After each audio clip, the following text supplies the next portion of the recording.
Bismillahirrahmanirrahim. Assalamualaikum warahmatullahi wabarakatuh.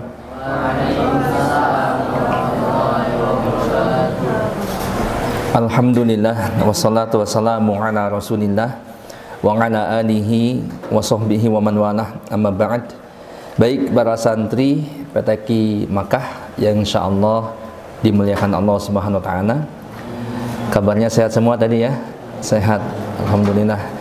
Alhamdulillah di pagi hari ini, pagi menjelang siang, jadwal antum adalah tausiah stadium general ya, Ustaz kalau nggak salah ya namanya ya. Dan ini alhamdulillah kita tausiah bersama, artinya seluruh kelas dikumpulkan menjadi satu, kemudian insya Allah akan diberikan materi secara berkala. Jadi jatuhnya berapa kali per pekan ya? Atau satu pekan sekali? Biasanya hari Selasa ya biasanya ya. Namun ala kulli hal kita majukan di hari Senin. Ya, jadi nanti materinya insya Allah secara berkala dan sudah ada kurikulumnya. Jadi masing-masing santri tinggal menyimak. Kalau yang mau mencatat boleh, silakan. Yang mau mendengarkan saja juga boleh ya. Yang penting masing-masing kita tetap fokus menyimak, jangan ada yang bercanda, jangan ada yang nggak fokus, dan jangan ada yang tidur. Ya, walaupun cuacanya terik, menjelang siang biasanya ngantuk, apalagi yang semalam sholat tahajudnya panjang, ya, boleh jadi ngantuk. Tapi dikuatkan. Semuanya siap? Siap ya? Siap. Baik, para santri, kita akan belajar bersama menyimak satu materi tentang ikhlas.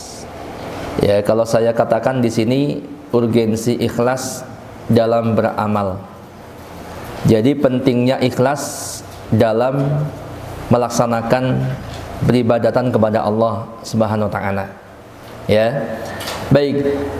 Kemudian pertanyaannya, kita sering mendengar kata-kata ikhlas. Siapa di antara antum yang belum pernah mendengar kata ikhlas? Enggak ada ya. Semuanya sudah pernah mendengar. Bahkan dari kita kecil itu sudah sering ya disebut atau sering mendengar kata-kata ikhlas. Ente ikhlas enggak ini ngasih ini? Gitu kan? Ini ikhlas ya? Kan begitu.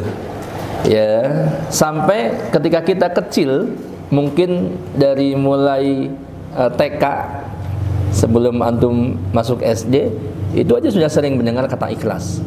Nah, pertanyaannya, ikhlas itu apa? Coba saya pretest dulu. Ya, ada yang berani menyebutkan nggak, memberikan makna ikhlas sepemahaman antum? Coba angkat tangan. Ya, siapa namanya? Sebentar.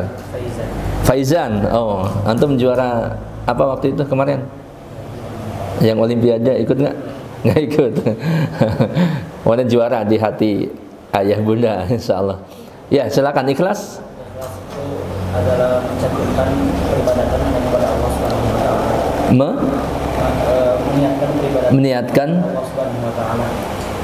Oke, tepat sekali. Ya, ikhlas itu meniatkan peribadatan hanya untuk Allah Subhanahu wa taala saja. Betul? Betul. Ya. Baik, kita lihat bagaimana para ulama mendefinisikan tentang ikhlas, dan intinya adalah seperti apa yang disampaikan oleh teman antum, Faizan. Ya, bagus sekali. Ya, di antaranya Syekh Muhammad bin Shalih Al-Utsaimin. Ya, salah seorang ulama ternama ya Ahlus Sunnah wal Jamaah. Beliau pernah ditanya tentang ikhlas. Ya, maka beliau menjawab ikhlas itu adalah maknanya yaitu seseorang bermaksud melalui ibadahnya itu untuk bertaqarrub. Apa taqarrub? Mendekatkan diri kepada Allah. Ya, dan untuk mendapatkan keridhoannya semata. Jadi ini ikhlas, ya, sama seperti yang disampaikan oleh Faizan. yaitu seseorang melalui ibadahnya itu dia bermaksud untuk mendekatkan diri kepada Allah dan untuk meraih ridho Allah semata. Ya, nah ini dalam ibadahnya. Sebab ada orang-orang yang dalam ibadahnya itu selain untuk mendapatkan ridho Allah, ada juga yang meniatkan untuk apa? Tujuan-tujuan selain ridho Allah. Untuk apa contohnya? Ya, supaya dipuji oleh manusia atau oleh orang lain. Ya, kemudian apa lagi? Berharap imbalan. Ya, contohnya ya biasanya anak-anak nih kalau sama orang tuanya, dia sholat biar dikasih apa? Dikasih surprise, dikasih duit gitu kan. Nah itu boleh nggak begitu? Tidak boleh. Walaupun kalau anak-anak sebagai latihan, ya sebagai latihan, kalau anak kecil mungkin itu boleh saja. Tapi kalau antum, ya usia antum rata-rata sudah 10 tahun ke atas kan? Betul? Iya, lulus SD aja sudah mungkin 12 tahun ya. Jadi antum sudah wajib melaksanakan sholat tanpa harus ya mengharap embel-embel hadiah dari abi umi antum. Ya, sudah harus melaksanakan sholat atau ibadah yang lainnya dengan ikhlas, mengharap ridho Allah semata, bertujuan untuk mendekatkan diri kepada Allah dan untuk mencari ridho Allah Subhanahu wa taala semata. Ya. Kemudian Al-Hawari beliau mengatakan ikhlas itu membersihkan amal dari setiap noda. Antum tahu noda? Noda sama dengan kotoran. Kalau baju antum kena noda, ya baju putih kena noda hitam misalkan atau biru atau coklat, berarti itu kotoran. Bajunya kotor. Walaupun kotor itu bukan berarti harus najis. Gitu kan? Misalkan baju antum kena tinta. Kotor nggak bajunya? Ya artinya ada nodanya. Dan ikhlas itu membersihkan amal dari noda. Noda amal itu apa? Noda amal apa? Coba antum. Ya, noda amal, kotoran amal itu apa? Contoh. Ya, noda amal itu diantaranya adalah ria. Apa ria? Pamer atau pengen dipuji oleh orang lain. Ya.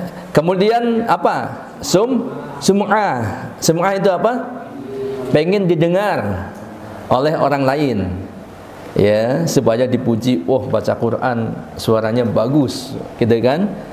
Ya, tajwidnya, makhraj hurufnya, kemudian kaidah bacaannya bagus. Kalau tujuannya itu adalah noda dari suatu amal. Ya, contoh lagi apa? Ujub, betul Gosi. Ujub itu apa?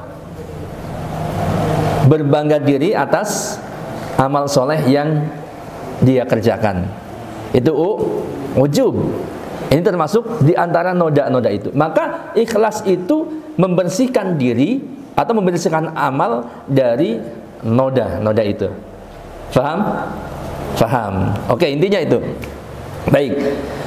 Kemudian kita ya diperintahkan oleh Allah dalam menjalani agama kita atau dalam beribadah kepada Allah, menjalankan agama secara keseluruhan harus ikhlas karena Allah. Ya, ada yang hafal surat Al-Bayyinah ayat yang kelima? Angkat tangan. Saya yakin hafal. Cuman ayat yang kelima itu pasnya apa gitu kan? Coba angkat tangan, yuk.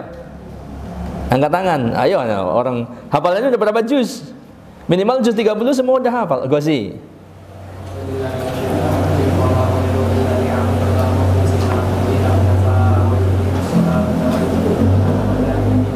Oke, betul sekali, luar biasa santri PTQ Makkah ya. Langsung cus gitu kan, gas cepat. Ya, Allah berfirman, "A'udzubillahi minasyaitonirrajim wa ma umiru illa liya'budullaha mukhlishina lahud-din hunafa." Artinya apa? Padahal mereka, siapa mereka? Manusia kita semua. Ya, tidak disuruh kecuali untuk apa? Liya'budullaha mukhlishina dina hunafa. Ya, kita itu tidak disuruh oleh Allah kecuali untuk atau supaya menyembah Allah dengan memurnikan ketaatan kepadanya dalam menjalankan agama yang lurus. Ya, jadi kita diperintahkan untuk mukhlishina lahuddin, hunafa, agama yang lurus, yaitu agama yang bertauhid, yang bersih dari noda syirik. Itu intinya, ya. Kemudian dalam hadis, ya, hadis tentang niat. Antum hafal pasti ya. Ini pun ada satu indikasi bahwa kita diperintahkan untuk selalu ikhlas dalam segala hal. Ya, dalam arti dalam beribadah kepada Allah. Ya, kita baca bareng-bareng hadisnya. Innamal a'malu bin niyat wa innama likulli imri'in ma nawa. Faman kanat hijratuhu ilallahi wa rasulih fa hijratuhu ilallah wa rasulih. Faman kanat hijratuhu lidunya yusibuha aw imra'atin yankihuha fa hijratuhu ila ma hajara ilai. Hafal. Ya, maknanya innamal a'malu bin niat. Sesungguhnya amal itu tergantung apa? Niatnya. Ya, jadi semua pada asalnya memang semua amal pasti punya niat. Ya, dan amal itu masing-masing amal itu tergantung daripada niatnya. Ini artinya dari niat-niat yang ada pada setiap amal itu ada yang niatnya benar, ada yang niatnya salah. Ada yang niatnya lurus, ada yang niatnya bengkok. Yang niatnya benar, yang niatnya lurus itu adalah yang niatnya faman kanat hijratuhu ilallah wa rasulih. Ya, yang niatnya benar adalah yang niatnya karena Allah. Betul? Nah, maka sesungguhnya amal itu tergantung pada niatnya, dan setiap orang itu akan dibalas sesuai dengan apa? Niatnya. Maka barang siapa yang berhijrah kepada Allah dan Rasulnya, maka hijrahnya benar-benar kepada Allah dan Rasulnya. Artinya hijrahnya benar dan akan diterima amal daripada hijrah tersebut. Dan sebaliknya, barang siapa yang berhijrah karena apa dikatakan di hadis itu? Lid dunya. Untuk apa? Untuk perkara dunia. Ya, siapa yang hijrahnya di dunia yusibuha awim ro'atin yang kihuha, atau untuk perempuan, wanita akhwat yang pengen dia nikahi. Jadi hijrahnya karena dunia, entah itu karena harta, entah itu karena bisnis, entah itu karena perdagangan, ya, entah itu karena hal-hal yang lain masalah dunia, atau karena tujuannya adalah untuk menikahi seorang wanita yang dia cintai di negeri tempat dia berhijrah, ya, maka kata Rasulullah SAW, fa hijratuhu ila ma hajara ilaihi. Maka hijrahnya itu seperti, atau dia mendapatkan seperti sebatas apa yang dia niatkan.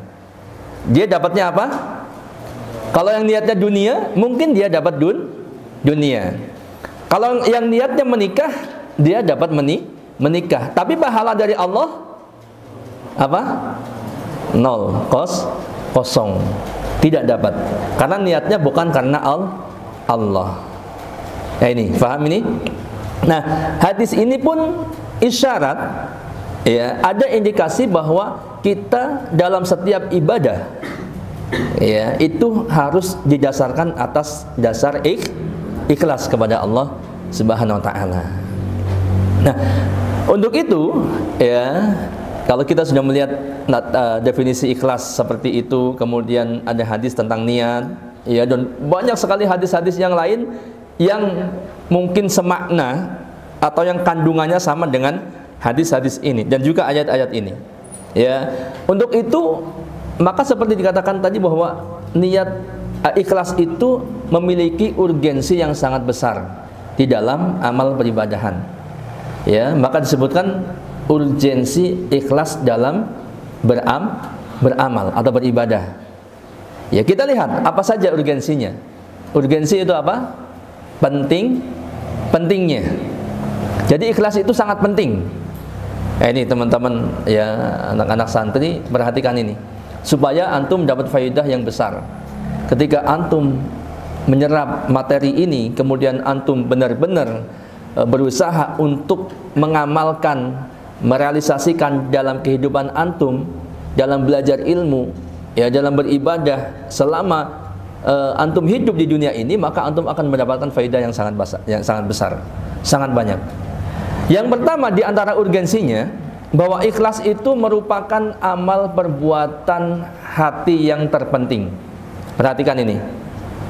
Jadi urgensi ikhlas dalam beribadah atau dalam beramal, yang pertama, ikhlas itu merupakan amal perbuatan hati yang terpenting.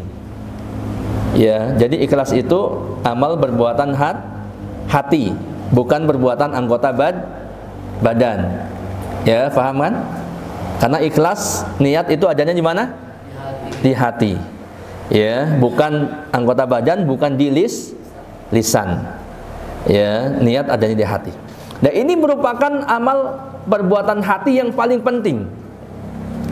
Sampai-sampai Ibnu Qayyim rahimahullah berkata, amal perbuatan hati adalah dasar. Dasar itu landasan. Ya, intinya. Dan perbuatan anggota badan merupakan pengikut dan penyempurna saja. Sesungguhnya niat itu bagaikan ruh. Ya, perhatikan ya, mananya di sini. Kameramen cuekin, kameramen biasa. Ya, antum anggap aja antum udah biasa ada kamera gitu ya. Jangan lihat ke kamera, jangan. Ya, nanti antum kalau ke kamera, nanti ke syuting, nanti ditayang, waduh antum ketahuan nih. Ya, fokusnya ke depan. Perhatikan. Sesungguhnya niat itu bagaikan ruh ya. Niat itu bagaikan ruh, sedangkan amal perbuatan itu bagaikan jasad. Antara ruh sama jasad, ya, ini sama-sama penting, tapi ruh itu lebih inti. Betul nggak? Kita punya jasad, manusia punya jasad. Ya, manusia punya jasad, maka dia akan terlihat ganteng, terlihat cantik, disukai oleh banyak orang, disukai oleh temannya, disukai oleh ayah bundanya, dan sebaliknya disukai oleh anak-anaknya, disukai oleh orang banyak. Ketika jasad itu masih ada ruhnya. Coba antum bayangkan kalau jasad itu sudah nggak ada ruhnya, ya, walaupun Tolut ganteng misalkan, tapi Tolut sudah nggak ada ruhnya misalkan. Ada nggak di antara teman yang mau tetap dekatan sama Tolut seharian saja? Contoh ini ya, bukan berarti Tolut terus nggak ada ruhnya, besok nggak ada, jangan. Ya. Kalau ada orang, antum punya teman lah, katakan ya. Bahkan antum mungkin mengagumi seorang wanita. Ya, selama dia hidup antum benar-benar kagum sama dia. Cinta mati. Ya, cinta mati. Tapi coba antum bayangkan kalau dia sudah nggak ada, ya entah karena dia sakit kemudian meninggal atau tiba-tiba meninggal tanpa sakit, tanpa apa. Ya, masihkah antum rela atau siap untuk berdampingan dengan dia? Ya, walaupun hanya sehari, 2 hari, apalagi 3 hari, apalagi 5 hari. Ya, sudah jadi mayit. Ya, berarti intinya adalah ruh. Maka dikatakan bahwa niat itu bagaikan ruh, sedangkan amal perbuatan bagaikan jasad. Jadi niat itu posisinya dalam setiap amal kita itu seperti ruh. Jadi amal perbuatan itu akan hidup, amal perbuatan itu akan baik kalau ruhnya, niatnya itu baik, niatnya itu ikhlas. Ya. Dan sebaliknya kalau amal perbuatan itu nggak ada niatnya atau niatnya buruk, pasti amal perbuatan itu menjadi buruk walaupun zahirnya baik. Ya, seperti tadi orang yang hijrahnya karena niat yang lain, maka dia tidak mendapat pahala dari Allah. Ya, orang yang berpuasa kalau niatnya tidak baik, maka puasanya itu nggak ada ruhnya. Maksudnya puasanya itu nggak dapat pahala apa-apa. Yang dia dapat hanya alju wal atos. Ya, lapar dan haus. Orang kalau berpuasa niatnya tidak ikhlas karena Allah, bukan karena Allah, atau ada niatan-niatan yang lain, maka puasanya tidak dapat apa-apa kecuali hanya lapar dan dahaga saja. Ya, maka ini niat ikhlas itu adalah perbuatan yang terpenting, amal perbuatan hati yang terpenting. Rasulullah SAW bersabda, diriwayatkan dari Abu Hurairah radhiyallahu anhu, Innallaha, perhatikan, ya, Innallaha la yanzuru ila suwarikum. Ada yang hafal? Hafal? Abdullah hafal nggak? Coba lanjutkan. Innallaha la yanzuru ila suwarikum. Ya, sahih, barakallahu fik. Ya, sesungguhnya atau innallaha la yanzuru ila suwarikum wa amwalikum walakin yanzuru ila qulubikum wa a'malikum. Sesungguhnya Allah tidak memandang kepada rupa-rupa kalian. Ya, Allah tidak memandang kepada rupa-rupa kita, wajah-wajah kita, postur-postur tubuh kita, warna-warna kulit kita. Itu tidak dilihat oleh Allah. Ya, tidak dinilai oleh Allah. Dan juga wa amwalikum, dan harta-harta kalian. Allah tidak melihat sisi itunya. Tidak melihat sisi rupa dan harta. Tidak melihat gantengnya, cantiknya, dan kaya-kayanya. Ya, dan kayanya atau hartanya, tidak. Ya, akan tetapi walakin yang dulu ila qulubikum wa a'malikum. Yang dilihat Allah apa? Apa? Qulubikum wa a'malikum. Yang dilihat adalah hatinya, yaitu ketakwaannya dan amalnya, gitu ya.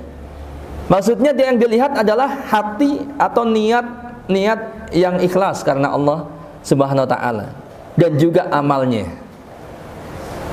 Ya, enggak ternilai, enggak dianggap hebat, enggak dianggap bagus, walaupun dia ganteng, cantik, kaya raya, tapi hatinya buruk, tapi amalnya jelek. Ya, dia tidak punya amal atau amalnya buruk, atau dia punya amal tapi niatnya tidak baik, maka ini tidak bukan termasuk yang dimuliakan oleh Allah Subhanahu wa taala. Walaupun dia cantik, walaupun dia ganteng, walaupun dia kaya. Ya, akan tetapi yang dilihat adalah hati dan amal kita, ketakwaan kita kepada Allah Subhanahu wa taala. Ya, ini berarti niat ikhlas karena Allah memiliki kedudukan atau urgensi yang sangat penting. Ini ya, yang pertama.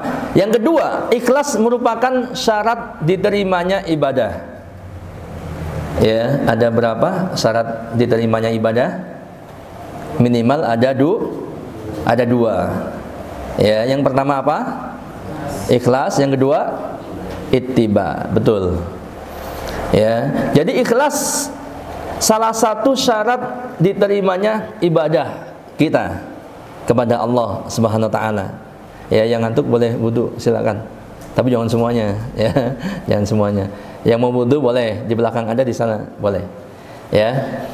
Baik, ikhlas itu yang kedua, urgensi daripada ikhlas dalam beribadah atau dalam beramal. Yang kedua, ikhlas merupakan syarat diterimanya ibadah. Perhatikan ini, ya. Para santri perhatikan.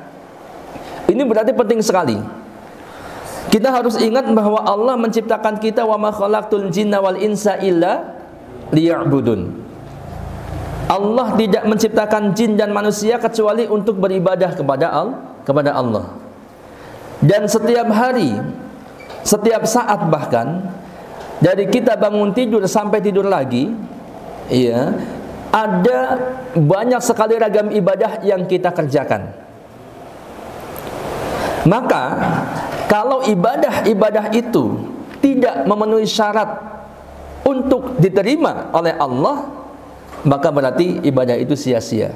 Dan antum tidak dapat apa-apa kecuali capek saja. Ya, salat antum 5 waktu setiap hari, kemudian harus ke masjid.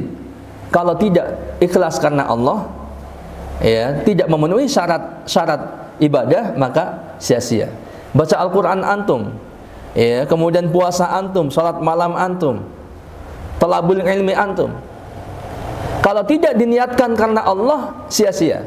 Ini syarat ibadah. Yang pertama adalah ikhlas kepada Allah. Ya, seperti dalam surat Al-Mulk ayat yang kedua. Sudah hafal ya Al-Mulk? Tabarakalladzi biyadihil mulk wa huwa ala kulli syai'in qadir. Alladzi khalaqal mauta wal hayata liyabluwakum ayyukum ahsanu amala wa huwal azizul ghafur. Kita perhatikan. Dialah Allah yang menciptakan al-maut wal hayah, mati dan kehidupan. Liyabluwakum.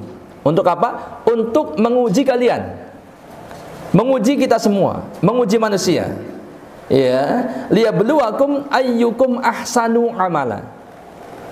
Siapakah di antara kalian yang paling ahsanu amala? Yang paling apa? Paling baik amalnya. Nah, ini titik poinnya. Jadi yang dimaksud yang paling ahsanu amala itu siapa? Ya, dan Allah menguji kita. Bahkan menciptakan mati dan hidup Allah untuk menguji siapa di antara kita yang paling ahsanu amala. Maka kita harus kejar ahsanu amala itu seperti apa? Kan gitu. Ya. Nah, maka dikatakan oleh para ulama, di antaranya adalah Fudail bin Iyad rahimahullah. Beliau menafsirkan ahsanu amala, yang dimaksud dengan ahsanu amala adalah akhlasuhu wa aswabuhu. Yang paling ikhlas dan yang paling shawab. Yang paling ikhlas dan yang paling benar. Ya, yang terbaik amalnya adalah yang paling ikhlas dan yang paling benar, yang paling sesuai dengan ajaran Rasulullah sallallahu alaihi wasallam. Itu. Ya. Maka di sini disimpulkan bahwa syarat diterimanya ibadah yang pertama adalah ikhlas. Hanya untuk Allah semata, hanya mengharap ridha Allah semata. Yang kedua ittiba, yaitu harus sesuai dengan sunnah, sesuai dengan tuntunan, sesuai dengan ajaran Rasulullah sallallahu alaihi wasallam. Dua ini minimal harus ada dalam ibadah kita. Tidak boleh kita beribadah tanpa tuntunan. Ya. Kemudian kalau sudah ada tuntunannya, kita pun harus ikhlas kepada Allah. Maka kalau sudah ada dua-duanya, maka ini insya Allah diterima oleh Allah. Kalau tidak ada salah satunya saja, maka ini jelas tidak diterima. Iya, kita ikhlas banget tapi tidak sesuai tuntunan. Sudah sesuai tuntunan, sudah sesuai sunnah tapi tidak ikhlas, sama saja tidak diterima. Ya, maka ini urgensi daripada ikhlas. Ya, di antaranya ikhlas itu adalah syarat diterimanya ibadah kita. Ya, dalam hadis dikatakan Rasulullah sallallahu alaihi wasallam bersabda. Kita perhatikan, ya. Innallaha la yaqbalu minal amali illa ma kana lahu khalisan wa batughiya bihi wajhu. Sesungguhnya Allah tidak menerima suatu amal kecuali amal yang ikhlas untuk Allah semata dan hanya untuk mencari ridha Allah. Ya, perhatikan, Allah tidak menerima suatu amal kecuali amal yang ikhlas. Ya, karena Allah dan untuk mencari ridha Allah. Sebanyak apapun amal itu, antum baca Al-Quran setiap saat, ya, sampai khatam. Ada yang sehari mungkin khatam sekali, bahkan mungkin 2 kali boleh jadi. Tapi kalau antum mengharap pujian orang lain, maka tidak diterima. Ya, ini berarti maka penting niat ikhlas, betul? Betul tidak? Betul. Oke. Kita persingkat. Kemudian, oh ya, ada satu hadis yang cukup menjadi pelajaran buat kita. Ya, mungkin anak-anak pernah mendengar hadis ini. Hadis tentang 3 orang yang memiliki amal yang luar biasa. Ya, yang pertama orang yang berjihad di jalan Allah kemudian dia mati di jalan jihad, syahid. Ya, dapat syahid. Kemudian yang kedua, orang yang belajar ilmu agama kemudian mengajarkannya, ya, dan orang yang membaca Al-Qur'an. Qari, seorang qari. Yang kedua, yang ketiga adalah orang yang gemar bersedekah. Setiap ada jalan-jalan yang Allah ridhoi untuk disedekahi, untuk dikasih donasi, dia donasi. Dia bersedekah, dia berinfak. Ya. Kita lihat ceritanya, saya sampaikan secara makna saja ya. Orang yang pertama kali akan diadili di hadapan Allah, yang pertama adalah orang yang mati syahid. Orang yang meninggal di waktu jihad di jalan Allah. Ya, kemudian dia dibawa dihadapkan kepada Allah. Ya, maka Allah menunjukkan semua nikmat itu. Dia pun mengakui. Ya, dia pun mengakui bahwa itu dia. Yang intinya bahwa iya betul itu saya. Ya, ini maknanya. Saya berjihad kemudian saya mati di jalan jihad. Ya. Kemudian Allah berfirman kepada orang ini, kadabta. Apa Allah berfirman? Kadabta. Artinya apa? Kamu berdusta.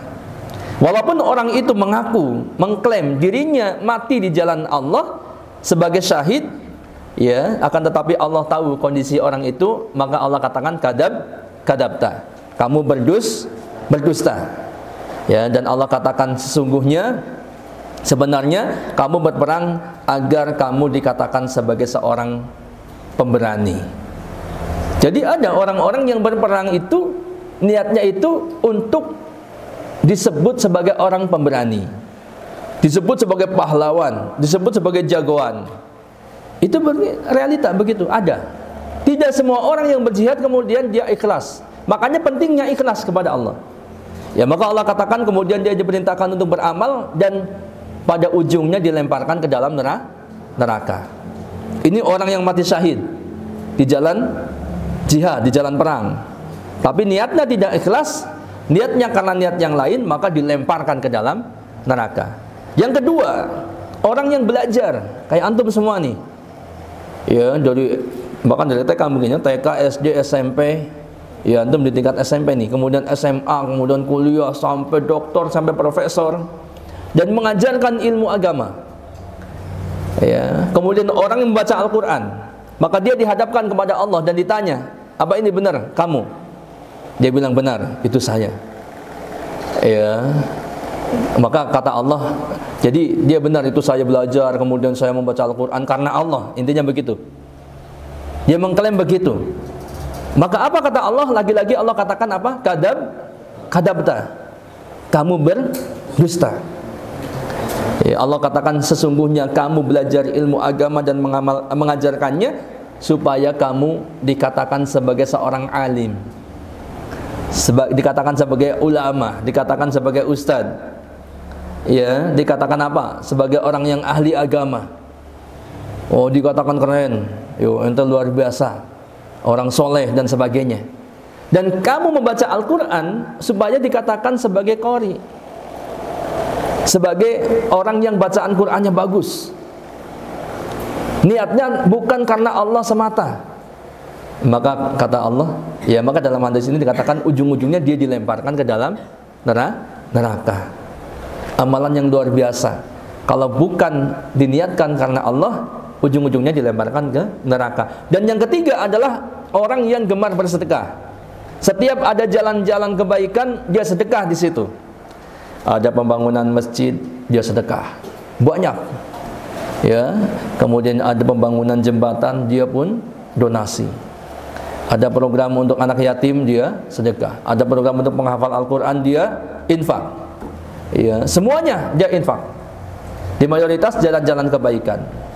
Ya, sehingga ketika ditanya bagaimana engkau memanfaatkan nikmat ini, dia mengatakan setiap ada jalan kebaikan yang engkau sukai untuk diinfakkan, harta di sana saya infakkan. Tapi Allah jawab apa?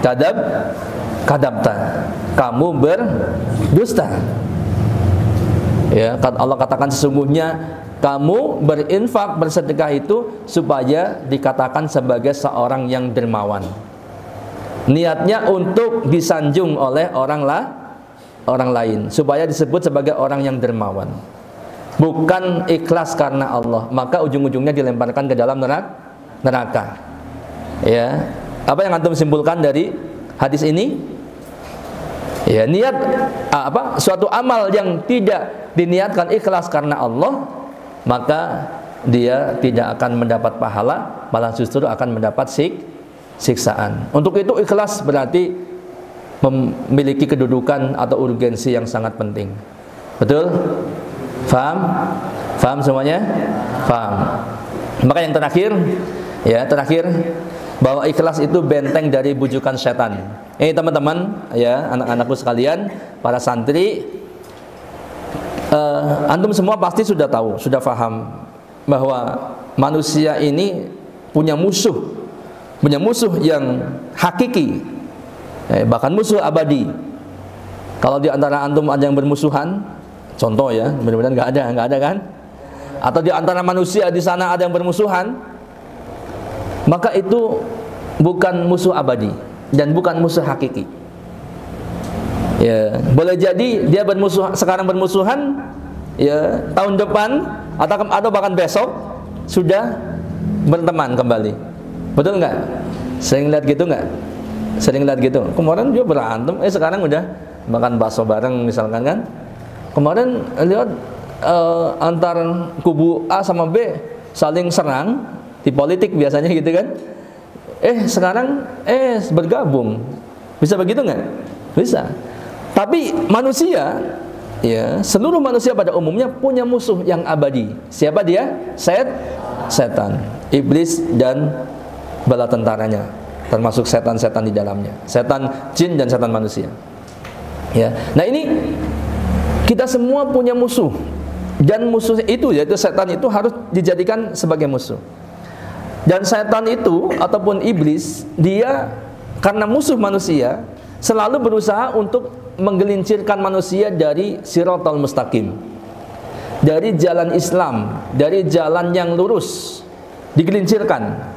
Ya, setan itu pengennya seluruh manusia itu masuk neraka, sama dengan mereka, sama dengan setan. Ya, makanya digoda terus setiap saat, sampai dikatakan itu digoda dari depan, dari belakang, samping kanan, samping kiri. Betul ya? Datang dari depan setan, datang dari belakang, ya, mendorong untuk mencintai dunia, bermaksiat.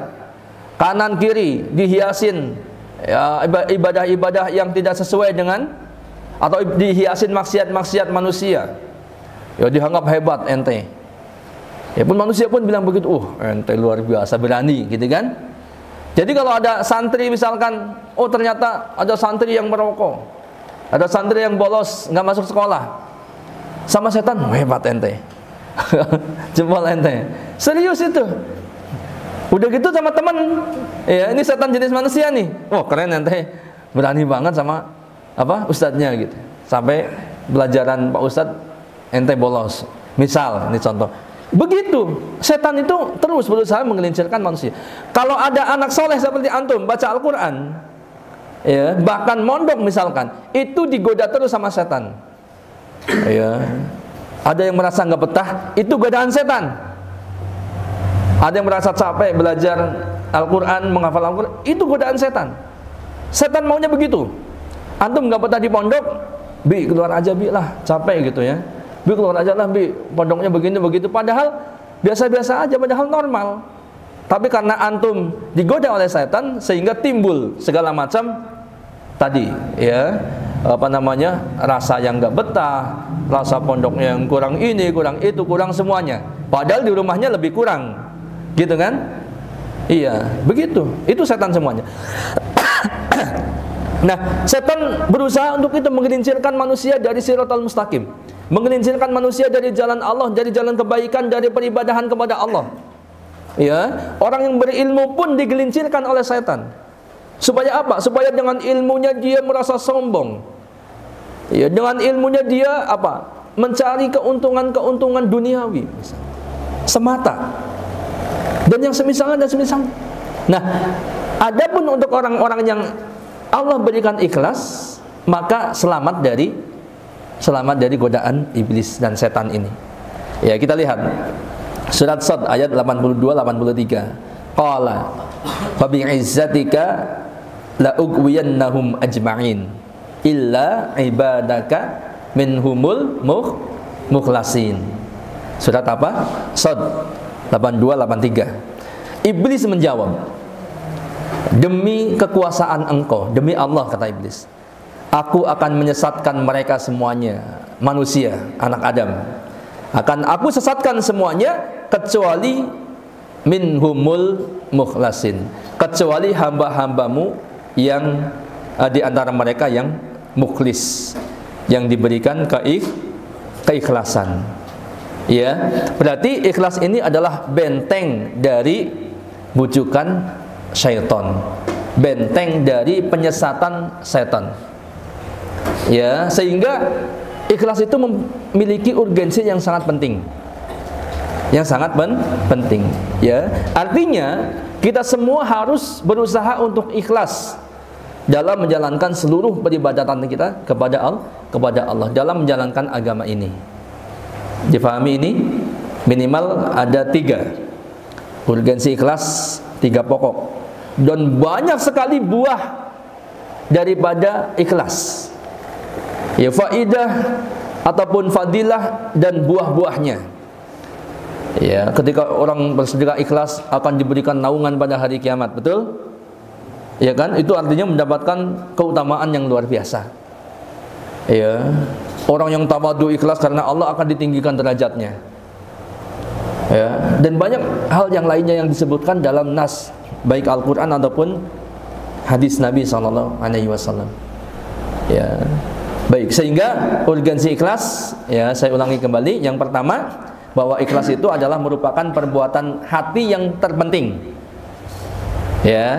Yang kedua, ikhlas itu merupakan syarat diterimanya ibadah. Dan yang ketiga, ikhlas itu dapat menjadi benteng dari bujukan setan. Bisa dipahami? Insya Allah bisa. Ya, selalu tanamkan dalam diri kita, dalam setiap amal ibadah kita, yang pertama harus ikhlas kepada Allah.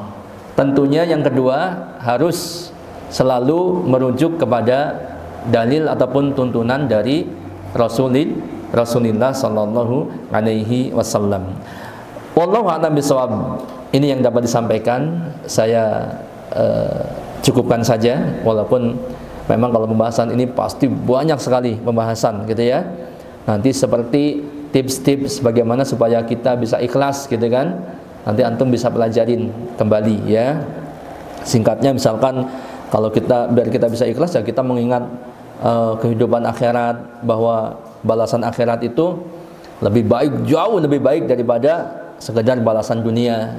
Maka ibadah kita harus ikhlas, tidak perlu kita meminta disanjung oleh orang lain, itu dunia namanya, gitu ya. Di samping itu memang itu haram hukumnya, gitu ya. Kemudian supaya kita ikhlas ya kita mengetahui atau belajar tentang bagaimana sifat-sifat Allah, nama-nama dan sifat Allah. Allah Maha melihat, Allah Maha mendengar, bahkan Allah mengetahui apa yang terbesit dalam hati kita, sehingga kita nggak bisa lepas kalau misalkan kita ada niatan-niatan yang lain dalam beribadah, sehingga kita harus mengikhlaskan diri kepada Allah, dan seterusnya. Ya, maka insya Allah antum masih banyak kesempatan untuk terus belajar. Beruntung antum bisa mondok di PTQ Makkah ini. Ya, sedikit banyak antum terus menyerap berbagai ragam ilmu dan pengetahuan yang bermanfaat buat antum. Ya, itu sangat bermanfaat buat kehidupan antum, lebih bermanfaat daripada ilmu-ilmu yang lainnya. Ilmu tentang Al-Quran, ilmu tentang agama, yang itu akan membawa antum, keselamatan antum di dunia, dan bukan hanya di dunia, menembus sampai akhirat antum selamat. Adapun ilmu-ilmu yang lain, ya boleh jadi tidak berguna di akhirat, walaupun di dunia berguna. Tapi ilmu agama jelas berguna dunia dan akhirat. Orang yang di dalam dirinya sudah penuh dengan ilmu, maka jalannya pasti benar. Ya, kalau dia berilmu tentang ilmu dunia, dia akan manfaatkan untuk kebaikan-kebaikan dunia yang Allah ridhoi, dunia dan akhirat yang Allah ridhoi. Sebaliknya, orang yang tidak berilmu, boleh jadi dia terjatuh pada banyak sekali dosa. Dengan kemahirannya ilmu-ilmu dunia, dia semakin terjatuh pada perbuatan dosa. Ya, makin mahir dia misalkan di bidang tertentu, boleh jadi makin banyak dia berdosa.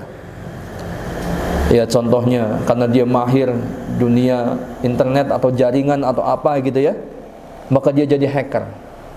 Tahu hacker? Bahkan dia menghack semua, misalkan entah itu email, entah itu nomor HP, entah itu apa segala macam punya orang. Ya, kemudian untuk apa? Untuk berbuat jahat. Ya, sedangkan orang yang berilmu dan beriman insya Allah maka tidak demikian. Wallahu a'lam bishawab. Mudah-mudahan bermanfaat. Kita tutup. Subhanakallahumma bihamdika asyhadu an la ilaha illa anta astaghfiruka wa atubu ilaik. Assalamualaikum warahmatullahi wabarakatuh.